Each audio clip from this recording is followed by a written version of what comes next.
Gabriel Fernandez endured abuse and neglect at the hands of his mother and her boyfriend at the age of only 8 years old. He was repeatedly beaten, starved, tied up, and made to sleep inside of a cabinet. Social workers from Child Protective Services were aware and did absolutely nothing. Gabriel was one of many children who social workers failed to protect, living in unimaginable circumstances. Why is the system failing these children? How many times does a child like Gabriel Fernandez slip through the cracks before social workers are held accountable? Nationwide, child abuse and neglect continue to rise. It's reported that CPS checks up to 3.2 million children a year, and about 1,640 children died as a result. About 42% of the children reported to CPS has died. How many deaths will it take before justice is served? This topic is very disturbing to me for obvious reasons. As a mother, I will never understand how a parent can hurt or even kill their children. Researching this topic and discovering all the horrific details makes my heart hurt.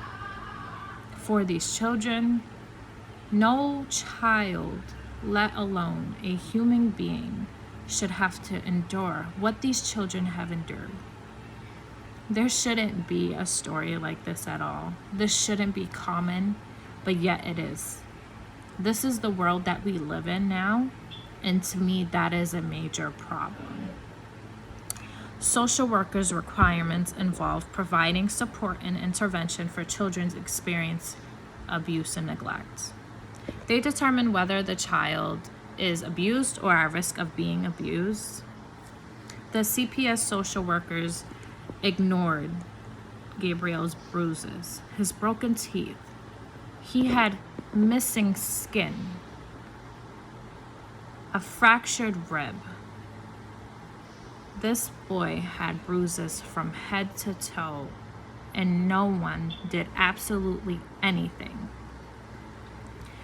The case that I am discussing was just one of hundreds of fatal times that CPS has failed to protect children. Since then, cases have risen. There were cases like 10-year-old Anthony Avalos, 4-year-old Noah Quattro, who died of similar circumstances. The CPS social workers lack training and were reported of not following up for more than half the children who were confirmed abused or neglected. In addition, they have excessive caseloads, which adds to their incompetency. This shows that this is 100% preventable. This isn't just a result of incompetency, but rather a fundamental issue of CPS dictating the progress of the case, as well as their lack of law enforcement training and experience. CPS has been in control of the criminal investigation and determination of when a child needs to be removed from the home. And this has been proved over and over to be a fatal error by law enforcement. There are many objections to the CPS system. They lack the victim's perspective on law enforcement. Furthermore, their goal is to preserve the family unit, which involves a social experiment at the child's expenses.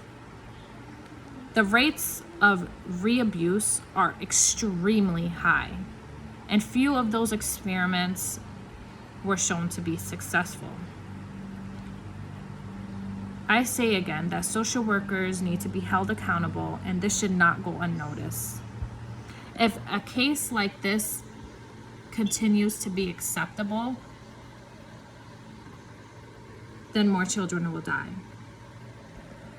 There will be another Gabriel Fernandez, another Anthony Avalos, another Noah Quattro, another Jacob Widener, and another Deacon Gray.